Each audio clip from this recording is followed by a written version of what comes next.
बिस्मिल्लाहिर्रहमानिर्रहीम। सामईन अस्सलाम वालेकुम। कभी सोचा है अगर आपको पता चले कि सच्चाई किसी और दीन में है तो क्या आप अपना सब कुछ छोड़कर उससे तलाश करेंगे? ये एक ऐसे शख्स की कहानी है जो सच्चाई की तलाश में अपना सब कुछ छोड़ आया, जो एक मुल्क से दूसरे मुल्क भटकता रहा, जो एक वक्त में एक अमीर घराने का बेटा था लेकिन एक दिन गुलाम बना दिया गया। लेकिन उसकी तलाश उसे आखिरी नबी सल्लल्लाहु अलैहि वसल्लम तक ले आई। ये हैं हज़रत सुलेमान फ़ारसी और उनकी सच्चाई की जुस्तजू की कहानी। हज़रत सलमान फ़ारसी रज़ी अल्लाह ताला अन्हो का असल नाम रोज़बा था और आप फ़ारस के शहर अस्फ़हान के करीब एक गांव में पैदा हुए।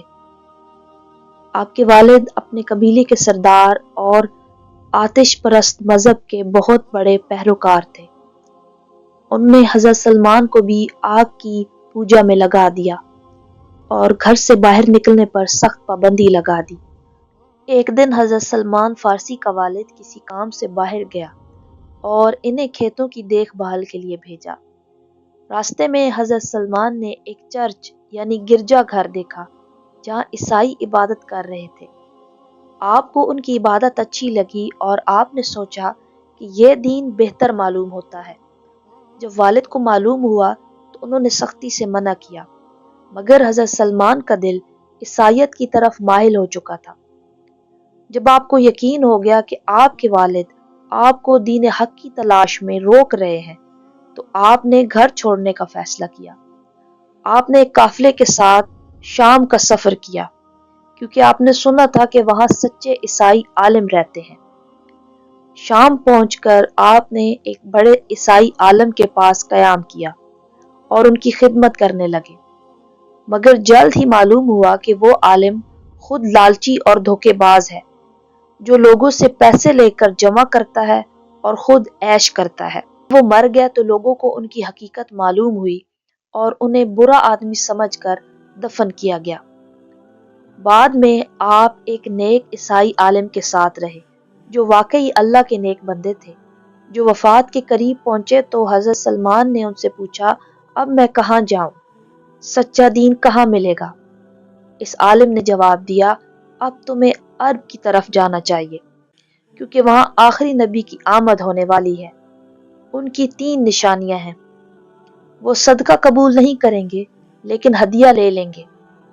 उनके कंधे के पीछे मोहर नबूवत होगी और वो मोहताजों के साथ खाएंगे।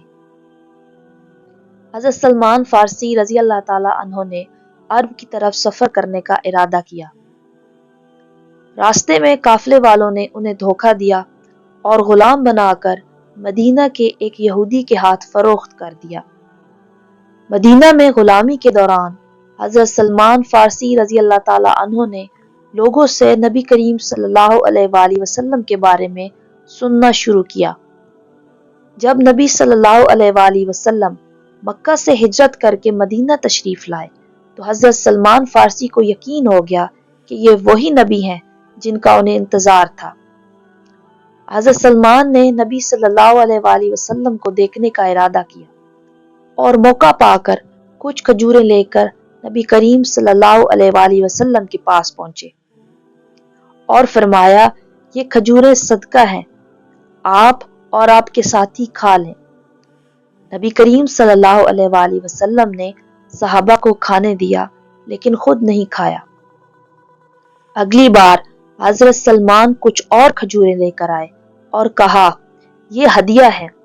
नबी करीम सल्लल्लाहु अलैहि वसल्लम ने खजूरें खुद भी खाई और सहाबा को भी दी। फिर हज़रत सलमान नबी करीम सल्लल्लाहु अलैहि वसल्लम के करीब गए ताकि तीसरी निशानी देख सके। जब नबी ने उनको इस हालत में देखा तो खुद ही अपनी चादर हटा दी और मोहर नबूवत दिखा दी। हज़रत सलमान रज़ी अल्लाह ताला अन्हु फौरन नबी करीम सल्लल्लाहु अलैहि वसल्लम के कदमों में गिर पड़े और कलमा पढ़कर इस्लाम कबूल कर लिया। हज़रत सलमान फ़ारसी उस वक्त गुलाम थे, इसीलिए नबी करीम सल्लल्लाहु अलैहि वसल्लम ने उन्हें उनके यहूदी मालिक से आज़ाद करवाने का इंतज़ाम किया। उनके मालिक ने शर्त रखी कि अगर हज़रत सलमान रज़ी अल्लाह ताला अन्हु 300 کھجور کے درخت لگا دیں اور 40 اوقیہ سونا ادا کریں تو وہ انہیں آزاد کر دیں گے۔ نبی کریم صلی اللہ علیہ وآلہ وسلم نے صحابہ کرام کو فرمایا کہ ہر شخص کچھ درخت لائے، یہاں تک کہ 300 درخت اکٹھے ہو گئے۔ نبی کریم صلی اللہ علیہ وآلہ وسلم نے خود اپنے ہاتھوں سے انہیں زمین میں لگایا اور اللہ کے حکم سے وہ فوراً جڑ پکڑ گئے۔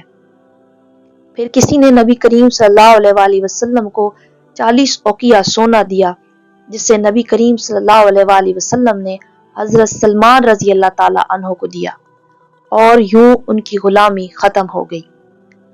حضرت سلمان فارسی رضی اللہ تعالیٰ عنہ کی عظمت کا اندازہ اس بات سے لگایا جا سکتا ہے کہ نبی کریم صلی اللہ علیہ وآلہ وسلم نے فرمایا، سلمان ہم اہل بیت میں سے ہیں، یعنی سلمان رضی اللہ تعالیٰ عنہ ہمارے گھر کے فرد ہیں۔ جنگ خندق جو 5 ہجری میں واقع ہوئی، حضرت سلمان رضی اللہ تعالیٰ عنہ نے مشورہ دیا کہ مدینہ کے گرد ایک خندق کھود دی جائے، جو ایران کی جنگی حکمت عملی تھی۔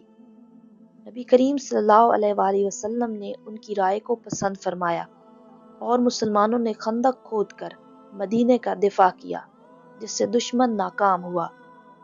حضرت سلمان فارسی رضی اللہ تعالیٰ عنہ حضرت عمر کے دور میں ایران کے گورنر بنے، مگر سادگی اور عاجزی کا یہ حال تھا کہ خود مزدوری کر کے گزارا کرتے اور عوامی خدمت کو بھی اپنی عبادت سمجھتے تھے۔ سامعین، حضرت سلمان فارسی رضی اللہ تعالیٰ عنہ کی زندگی سے ہمیں یہ سبق ملتا ہے کہ سچائی کے لیے مال، گھر اور سب کچھ چھوڑ دینا ہی بہتر ہے۔ غلامی اور مشکلات کے باوجود ایمان پر قائم رہیں۔ جو حق کی تلاش میں نکلے، اللہ ان کے لیے دروازے کھول دیتا ہے، اور سچائی کو قبول کرنے والے ہمیشہ عزت پاتے ہیں۔ اللہ ہمیں بھی سچائی پر قائم رہنے اور اس سے محبت کرنے کی توفیق عطا فرمائے۔ آمین۔